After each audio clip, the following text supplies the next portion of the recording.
What is the problem with today's money?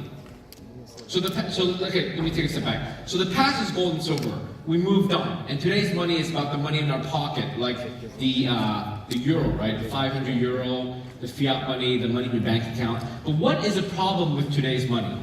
It's actually this one thing that you can find on your phone and on your computer. What is it? It's control. They have control over your money. They being the institution, the governments, the banks, the financial infrastructure, the central banks, and so on. How do they have control? Well, they have control over your cash. You think you have it, but most of your cash is actually at a bank through an ATM. They have control over your accounts. They have control over transfers. They have censorship ability, and they can set limits on how much you can transfer, at what frequency, what time of day, and so on. And worst of all, they have control over money's value. Money and value is the only thing in the world left where there is not an international standards unit of measurement. Think about that. Of all the things, recently I read an article that they replaced the measurement for kilogram. It used to be this one block of lead, I think, in France somewhere. And now they're using a Planck's constant to measure the kilogram. So we have a unit for mass, the kilogram, a unit for length, the meter. We have a unit for temperature, the Celsius degree. We have a unit for pressure. We have a unit for volume, like the liter. We have a unit for practically everything except for value. So what they try to get away with is, they say, these 3 eggs or this breakfast costs this much. But why does the price increase over time? It's because the value, there's leaking in value. The money we have, what you can buy with 500 euros will diminish over time. When this first came out 10, 20 years ago, it was worth a lot more than it is worth today. If I keep this in my pocket for another 10, 20 years, it'll buy me even less and less and less. So what is the future? Well, of course we know the future is digital currency. But let's dive in more specifically and understand what that means. First of all, it's native digital money, the future. By native digital money, I'm specifically not talking about electronic money. So, for example, the euro today, we have the paper version, and we have the electronic version, which is what you see when you log into your online banking account. It's what you see when you go to your ATM and you look at your account balance. It's all electronic euros. When you withdraw it as paper euros, they do a switch. The vast majority of money today is actually electronic money, which they can just, quote unquote, print more by pressing buttons. In the future, with native digital money, it's no longer about pressing buttons. It's no longer about adding supply willy-nilly. It's about using information, private keys where you store it. Okay, so it has to be natively digital money. And secondly, it's going to be global, decentralized, immutable ledger. That's what's going to keep track of the money. On the internet, we call this the blockchain. With Bitcoin, having been invented 10 years ago, the Bitcoin blockchain, for example. It's global, meaning it's accessible anywhere in the world, as long as you have a connection to the network. It's decentralized, meaning there's no central authority that controls it. It's out there, okay? It's immutable in the sense that once the records are on the ledger, on the blockchain, they can no longer be changed by anyone else. And of course, it's a ledger to keep track of which accounts have how much in it, okay? It has to be global, decentralized, immutable ledger, that's a blockchain. And then it's secured by cryptography. So, and why is this important? Well, this is obvious if you think about it, because if it has to be decentralized, then there's no central authority to say who has this amount, what dictates who's allowed to have so much and not add more. So we revert to mathematics. Mathematics is a fundamental science, if you will. It's kind of like the laws of nature, mathematics. And humans, we cannot overcome the laws of mathematics in the sense that 1 + 1 = 2. That's anywhere in the world, anywhere in the universe, 1 + 1 = 2. And that's the fundamentals of cryptography, is mathematics and algorithms. Okay? And what's the implication? It's that you have full control. Okay, so the future of money, the future of digital money is where you have full control. Like, compared to the euro, I don't have full control. I might have control of this in my hand right now, but the reality is a lot of shops don't take the 500 euro bill. Is that correct? Yeah. I'm sure you'll take it, but a lot of shops don't take it. There's even talk from the European Central Bank or the European Union of making this, what do they call it? They want to cancel this note. They want to just get rid of it. Because they're afraid of people like me having these notes in my pocket, pulling out willy-nilly. So I may feel like I have it control, but I don't have control over the value. I can't use it anywhere I want. And certainly, the longer I hold it, the less I can buy with it. One day, you know, who's been to a country where they have high inflation? So countries in South America, countries, you know, in Europe many years ago, we have a high inflation. And basically, you keep your money, you fold it up in your wallet, and then you realize, wait a minute, it's not worth much anymore. And it happens in front of your eyes.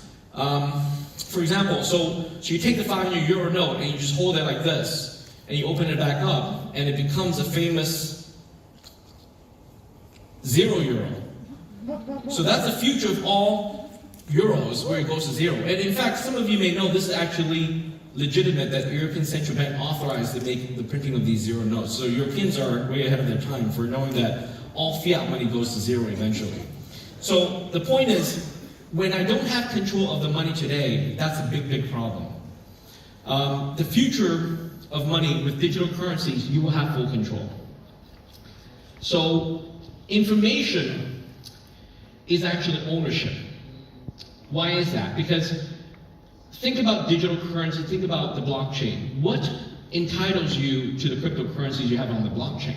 It's not your identity, it's not your physical holding of the blockchain, right? You could hold a hard drive that contains the Bitcoin blockchain, you know, all 300 gigabytes of it. But just because I have a hard drive, I should bring it as a product next time, with the whole Bitcoin blockchain in my arm. Does it mean I own all 17 million Bitcoins? Well, sorry, not really, because I don't have the private keys for all 17 million Bitcoins. Information is ownership for the first time, in the sense that once you have, or if you do have the private keys of certain accounts, and if there are Bitcoins in that account, you have access and ability to transfer those funds. And when you have the ability to transfer those funds, essentially you have ownership. It's much like the paper money again. Well, it's so small now I can't even find it. This bill, even though it's 0 value, it doesn't know that I own it. I own it by virtue of me holding it. Same thing, a Bitcoin account, the information, the private key doesn't know that you own it. But you would own the Bitcoin by virtue of you knowing that private key. Okay? Information for the first time is ownership. And it's your money.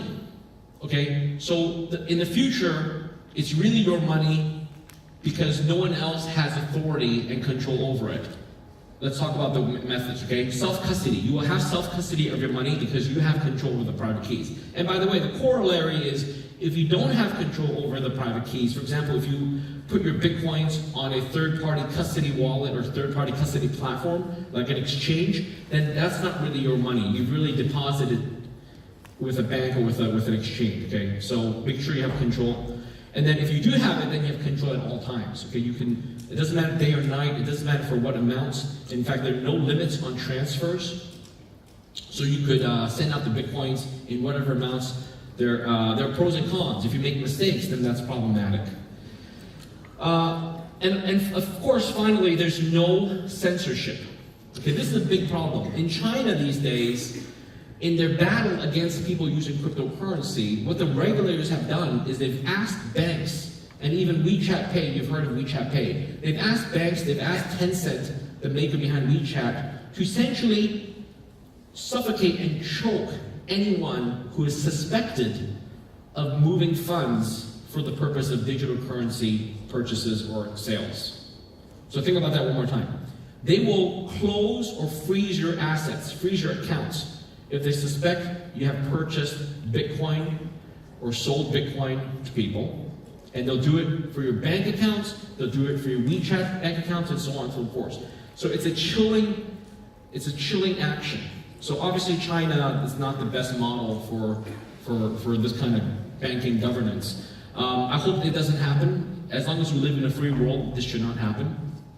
But the more it tells me is that the current system, the current world powers are very afraid of cryptocurrency.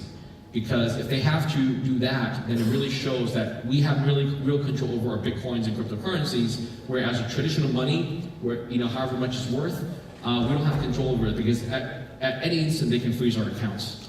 And finally, value is preferred, okay? Value is preserved. All right, Bitcoin as a future of money. What do you guys think? Is Bitcoin the future of money? And Ethereum. And Ethereum? Woo! Yeah. No Bitcoin? Only Bitcoin. All right. Bitcoin Cash maybe. Bitcoin Cash, Bitcoin SV, Bitcoin Bobby. I should fork Bitcoin Bobby. Bitcoin is the future of money. So Bitcoin's value will not actually come from the endorsement, acceptance, or regulation by governments. This is a big aspect that people don't understand. I mean, inside this room, we all understand this, but outside of this room, outside this conference, it's very hard for people to understand why Bitcoin has value. I was meeting someone today, and we were talking about, is Bitcoin backed by anything? Well, Bitcoin is not backed by anything, because it doesn't need to be. That's my point. If Bitcoin were backed by something, then the value is solely coming from the entity backing it. Like we're at the Hilton Hotel. Hilton has a rewards program called the Hilton Honors Program. And those points are backed by Hilton Corporation. Well, it's only good if Hilton Corporation keeps its promise if they're alive and if they're working well. If they're no longer functioning, or if they change the rules, then it's really bad, right?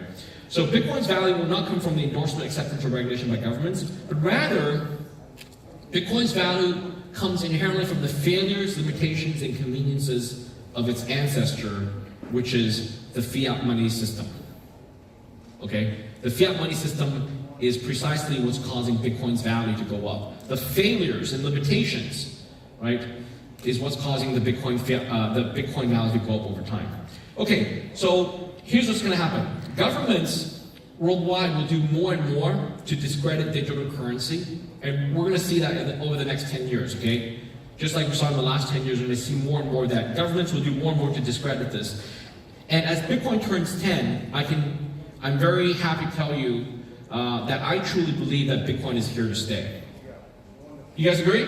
Yeah. Yeah, all right. So hold on to your Bitcoins, okay? Hold on to it to your dear life, because you'll be very tempted to sell it when it goes up to like $100,000, to like $500,000, to $1 million. But if you do sell, don't sell all of it, okay? Keep a little bit for your children and for your grandchildren. All right, thank you. Follow me on Twitter. Very pleased to be here. Thank you.